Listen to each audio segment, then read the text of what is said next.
بسم اللہ الرحمن الرحیم۔ السلام علیکم ورحمۃ اللہ۔ عزیز طلبہ، امید کرتا ہوں کہ آپ خیریت سے ہوں گے۔ آج کا جو ہمارا لیکچر ہے وہ مومن خان مومن کی غزل کے اگلے جو اشعار ہیں ان کے حوالے سے، تو آپ توجہ رکھیں، برائے مہربانی لیکچرز کو سنا کریں اور وقت مناسب پر اپنے ٹیسٹ بھی کر کے جو ہے حل کر کے وہ کالج میں بھجوا دیا کریں تاکہ ان کو چیک کیا جا سکے۔ تو آج کا ہمارا جو شعر ہے کہ بیزار جان سے جو نہ ہوتے تو مانگتے، شاہد شکایتوں پہ تیری مدعی سے ہم، یعنی اے میرے محبوب، اگر میں اپنی جان سے بیزار نہ ہو چکا ہوتا، میں اپنی زندگی سے تنگ نہ آ چکا ہوتا، یعنی اب میں اپنی زندگی سے تنگ ہوں، میں بس مرنا چاہتا ہوں، تو مجھے اب کسی چیز سے کوئی لینا دینا نہیں ہے، تو اگر میں اپنی زندگی سے تنگ نہ ہوتا، اگر میں اپنی زندگی سے بیزار نہ ہوتا، تو پھر جو مدعی یعنی رقیب تمہارے پاس آ رہا ہے اور آ کے میری برائیاں بیان کر رہا ہے، میرے خلاف باتیں کر رہا ہے، تو میں اس کو کہتا کہ تو یہاں بیٹھ، اور جو تو نے شکایتیں کی ہیں میرے محبوب کے سامنے میری، اس پر مجھے گواہ پیش کرو، یعنی اس پر گواہ لے کے آؤ۔ اور یقیناً وہ گواہ نہ لے کے آ سکتا، اور جب وہ گواہ نہ لے کے آتا میرے محبوب، پھر تمہیں یقین ہو جاتا کہ وہ رقیب جو ہے وہ جھوٹا ہے، اس نے میرے بارے میں جھوٹی باتیں تمہیں بتائی ہیں، اور میں جو ہے اس وقت تمہیں سچی باتیں بتا رہا ہوں، یعنی میں تمہارا سچا عاشق ہوں، میں تم سے سچی محبت کرتا ہوں، اور رقیب جو ہے وہ تمہیں ورغلا رہا ہے، وہ تمہیں بھڑکا رہا ہے، وہ تمہیں جھوٹی باتیں بتا رہا ہے۔ تو وہ شعر ہے نا کہ غیروں سے کہا تم نے، غیروں سے سنا تم نے، کچھ ہم سے کہا ہوتا، کچھ ہم سے سنا ہوتا، اس طرح کا کوئی ایک شعر بھی جو ہے وہ موجود ہے۔ بہرحال اب اس شعر پر اگر ہم غور کریں تو واضح طور پر ہمیں یہ بات معلوم ہو جاتی ہے کہ جو عاشق ہے وہ اپنا مدعا اپنے محبوب سے کیا بیان کر رہا ہے کہ اگر میں اپنی جان سے بیزار نہ ہو چکا ہوتا، اس وقت میں اپنی جان سے بیزار ہوں، میں اپنی زندگی سے بیزار ہوں، مجھے کسی چیز سے کوئی لینا دینا نہیں ہے، بس میں مرنا چاہتا ہوں۔ یعنی وہ بندہ جب اکتا جاتا ہے، جب تنگ آ جاتا ہے، تو اس کی یہ کیفیت ہوتی ہے۔ تو اگر ایسا نہ ہوتا تو پھر اس مدعی کو میں پکڑتا، اس رقیب کو پکڑتا جو میرے خلاف تمہیں بھڑکا رہا ہے، جو میری غیبتیں کر رہا ہے، مجھ پر بہتان لگا رہا ہے، الزام تراشیاں کر رہا ہے، تو میں اس سے کہتا کہ اب بتا کہ وہ جو گواہ لے کیا کہ میں نے وہ باتیں کی ہیں، میں نے ایسا کہا ہے یا نہیں کہا، اور اس میں یقیناً وہ جھوٹا ہو جاتا۔ تو آگے چلتے ہیں عزیز طلبہ، اگلا شعر ہے ہمارے پاس کہ بے روئے مثل ابر نہ نکلا غبار دل، کہتے تھے ان کو برق تبسم ہنسی سے ہم۔ بے روئے مثل ابر، بے روئے بغیر روئے، مثل ابر بادل کی طرح، یعنی کہ جیسے بادل برستا ہے، غبار دل، دل کا غبار یعنی دل کے غم کا کم ہونا۔ اب ذرا غور کرتے ہیں ہم اس چیز پہ کہ شاعر کہتا ہے کہ جب تک میں بادل کی طرح رویا نہیں ہوں، اس وقت تک میرے دل کا جو غبار ہے وہ کم نہیں ہوا، اور کہتے تھے ان کو برق تبسم ہنسی سے ہم، کہ میں اپنے محبوب کی ہنسی کو بجلی کہا کرتا تھا، محبوب کی مسکراہٹ کو بجلی کہا کرتا تھا، محبوب کی مسکراہٹ کو میں بجلی کے مانند کہا کرتا تھا۔ تو اب ذرا ہم اس چیز پر غور کرتے ہیں کہ یہ جو انداز ہے یہ کیسا انداز ہے کہ شاعر کہتا ہے کہ میں جب اپنے محبوب کو مسکراتے ہوئے دیکھتا تھا تو میں یہ کہتا تھا کہ تمہاری جو مسکراہٹ ہے وہ بجلی کی طرح ہے۔ ابھی بھی عام روٹین میں کوئی مطلب بند سنور کے کھڑا ہو تو اب وہ مسکرائے تو اکثر اس کو کہہ دیا جاتا ہے کہ لگتا ہے آج تو بجلیاں گریں گی، یا لگتا ہے تمہارا کسی پہ آج بجلی گرانے کا ارادہ ہے۔ تو اب شاعر نے جو بات کی ہے کہ میں اپنے محبوب کی مسکراہٹ کو بجلی کہا کرتا تھا، مذاق میں، مزاح میں، یہ لفظ میں نے یہاں لکھ دیا ہے، تو مذاق ہم کہتے ہیں عام روٹین میں، لفظ مزاح ہوتا ہے۔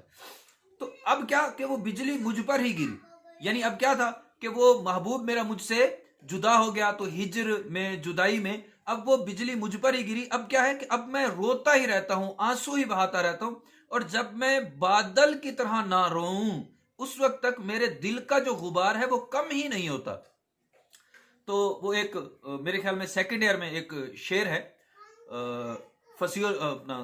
مصحفی کا ہے کہ کر دیویں گے عالم کو نہال، اس طرح کا ہے، تھوڑا سا میرے ذہن سے نکل رہا ہے، ہم جدھر جامیں گے یہ دیدہ گریاں لے کر۔ تو اسی طرح مطلب اور بھی اشعار ہیں مصحفی کی پہلی غزل میں کہ رونے سے کام بس کے شب اے ہم نشیں رہا، آنکھوں پہ کھینچتا میں سر آستیں رہا۔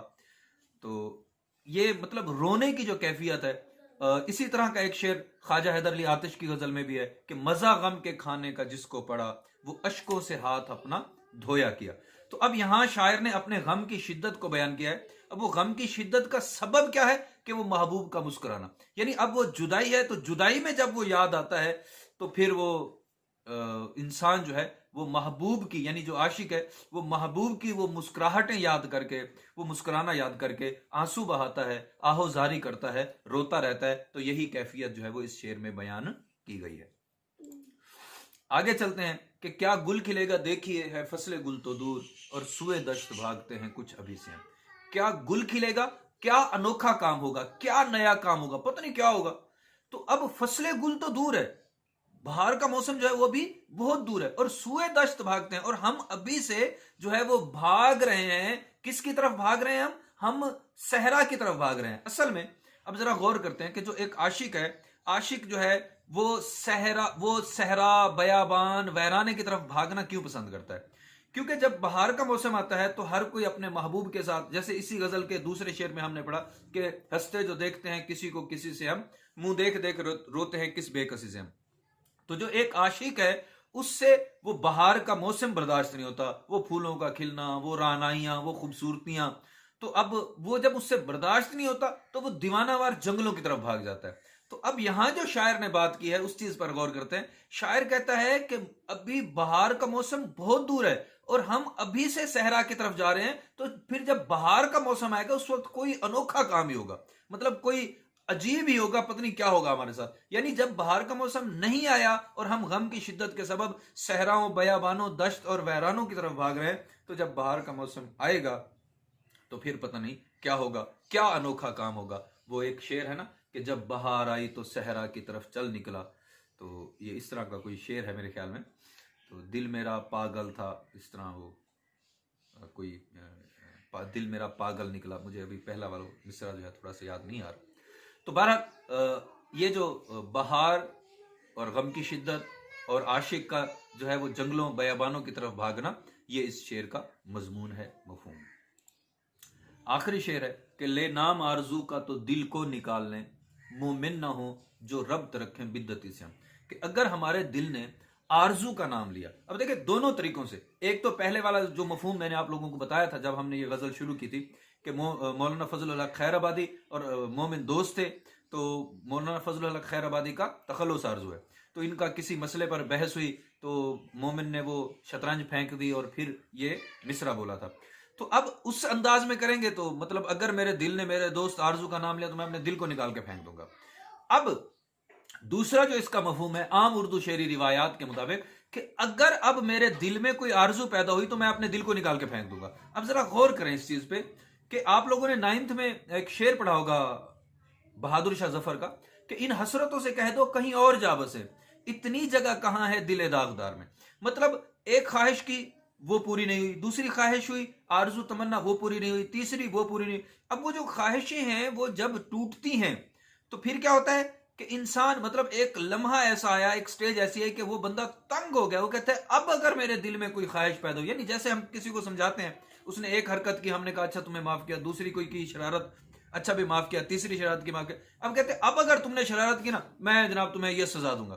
تو اسی طرح مومن خان مومن کہتے ہیں کہ اب اگر میرے دل میں کوئی آرزو پیدا ہوئی تو میں اپنے دل کو نکال کے پھینک دوں گا اور میں اس بدعتی سے ربط نہیں رکھوں گا. ویسے بدعتی کا معنی ہوتا ہے نیا کام کرنے والا, انوکھا کام کرنے والا, یہ ذہن میں رکھیے گا, یعنی نیا کام کرنے والا جس کا پہلے کوئی نہ ہو سلسلہ وغیرہ.